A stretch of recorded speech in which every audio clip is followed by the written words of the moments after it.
And we are back. Now, in all likelihood, any chance the Democratic Party has to win control of the Senate in November goes right through the state of Maine and requires unseating Republican Senator Susan Collins. But first, Democrats have to pick a candidate in a primary that is putting the party's thorniest debates about ideological issues and generational change on full display. Maine's Democratic governor, Janet Mills, is 78 years old, or 78 years young, depending on your point of view, and is seen as the establishment figure as she faces off against 41-year-old progressive political newcomer, Graham Platner. Now, polls show Platner is leading by a significant double-digit margin, less than 2 months from primary day. But Mills told my colleague Sahil Kapur she doesn't put much stock in those polls and dismissed concerns over her age. I do what I always do, and that is going out and talking to people, one-on-one, small groups, and getting to know what's on people's minds. Got it. Small businesses, because people already know who I am, pretty much. They've already voted for me at least once, or had that choice anyway. And, you know, I've done things. I've gotten stuff done for people in Maine. One other voter in Maine, Jennifer, she's 61. She's a moderate from Holden. She told us she was leaning toward Mills. She doesn't love Platner, doesn't trust him completely, but she says we've got to change, and he's younger and he's new. She worries 78 is too old. What do you say to her? I say this.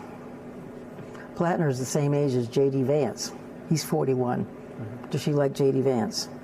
Just because of age? No, it's not all about age. Age isn't the issue. I have experience. I have know-how. I can go there on day one and get things done.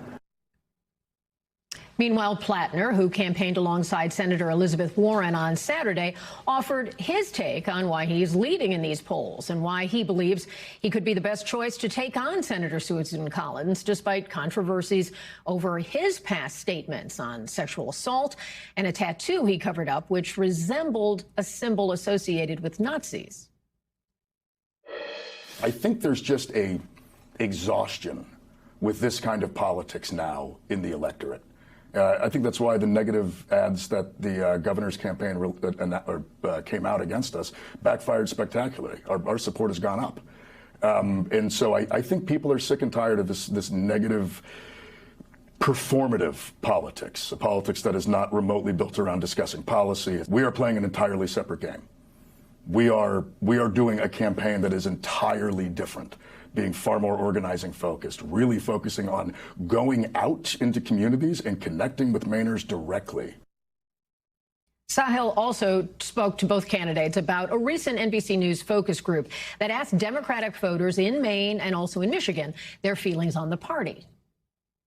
I want to mention to you some words that some focus groups of Democrats we talked to in Michigan and Maine used about the Democratic Party.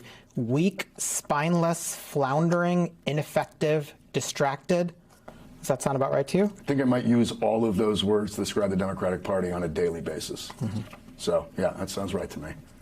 Do they have a point? Distracted, wow. They probably do. I mean, I'm not happy with everything going on in Washington, not at all. But we need to level the playing field. I think the Democrats have to take back the Senate.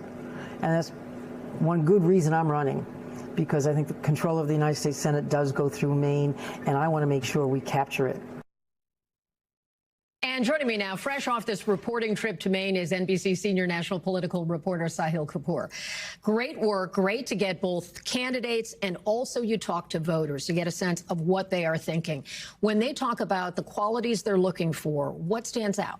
Yeah, Kelly, one of the first things you learn going to Maine is what an institution Susan Collins is. She's coming up on 30 years in the Senate. It was very common for me to walk into rooms full of Democratic voters and meet at least somebody who had supported her in the past. So that's what Democrats are up against. The second thing I noticed, among Democrats at least, is this jarring disconnect between party leadership here in Washington and the sentiments on the ground. Party leadership here, including Senator Chuck Schumer, are supporting Mills. They see her as safe, tested, most likely to beat Susan Collins.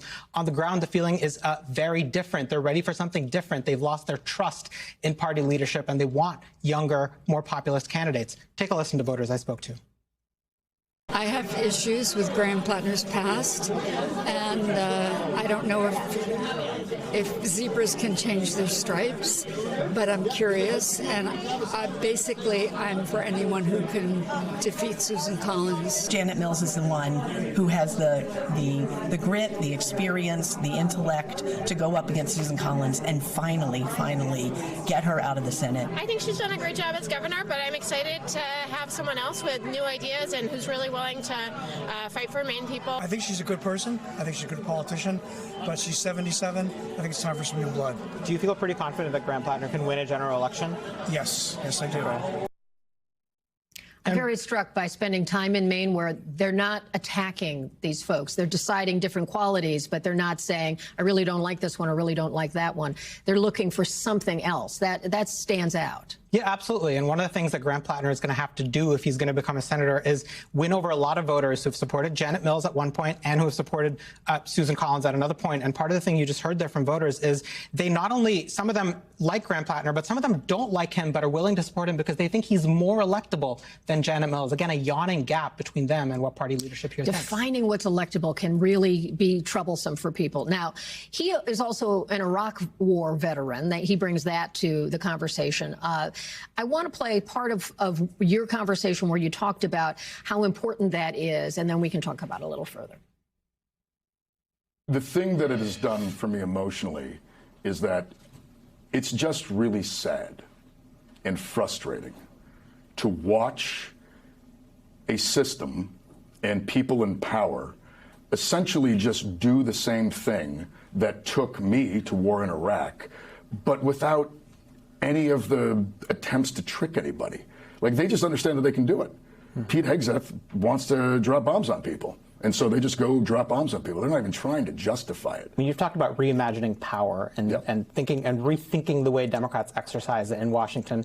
Is there anything you think they could be doing now that they're not, given that they're not in the majority and able to corral enough votes to stop this war in particular? Yeah, organize an anti-war movement.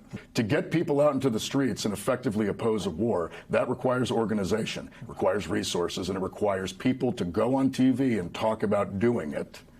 I don't see any of that happening. I mean, this kind of goes to one of my core critiques of the Democratic Party. It has forgotten that power derives from more than just the institutions. It derives from more than just the structures that they're used to working in. Power can be secondary, outside of the institutions, coming from things like movements, coming from things like organizing people. The Democratic Party has done, from what I can tell, absolutely nothing on that front. So what do you look for next? Your last takeaways here. Yeah, so voters are very angry about the war in Maine. They're not just opposed to it. There's a raw anger there. They don't understand why we're there. They've noticed that prices are going up. They want the money to be spent at home. And, you know, so much of politics is timing. Graham Platner is using this moment. He's gotten a little bit from his personal experience. He can speak about this in a way that nobody else can, and he's taking full advantage of that to talk about his own experience.